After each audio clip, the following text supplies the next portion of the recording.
tavo vėliava kyla ir tavo himną groja. Tai yra kažkas, nerealaus.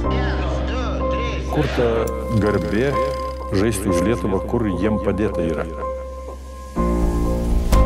Iš tikrųjų tada, tuomet pirmą kartą susivilkau tos marškinėlius, man buvo svajonės įsipildymas, man nuo vaikystės buvo įskiepyta, kad tavo šalis tau yra pati svarbiausia. Ir niekados netikėjau, kad ateis tokia gyvenime akimirka, kuomet surinktinės marškinėliais kalbėsiu prieš jūs ir jausiu tokią meilę. Už Lietuvą žaisti yra garbė.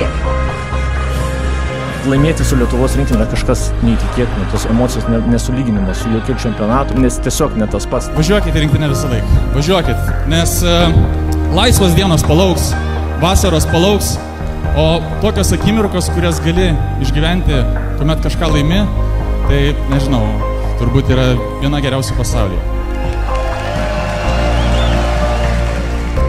Mes esam tam visam pergalių bate, tai čia nuo to nereikia bėgti, slėptis, tai yra tiesa. Man 100 kartų geriau atvažiuoja žaidėjas, kuris veržiasi ten, negu to, kurį reikia įkalbinėti, prašyti, kad jis atvažiuotų. Mes buvom tie, kurie buvo užsispyrę, užsidegę, su mažiau talentų ėjom, smaugėm ir paėmėm tą medalį, nes mums jisai buvo svarbesnis už juos. Linkiu jums toliau palaikyti mūsų rinktinę, nes dėja, bet dažniausiai žmonės suvienija arba nelaimės arba pergalės. Aš labai tikiuosi, kad pergalės greitai grįšiu ir į mūsų kiemą. Mes už! Mes esam Lietuva ir norim sugrąžinti tą vardą.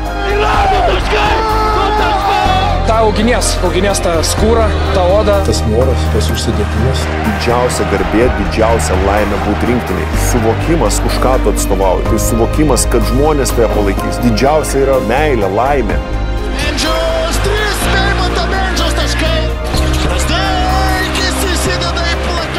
Dabar turim visi susivienyti ir turėti vieną tikslą. Už save, už jus, už Lietuvą.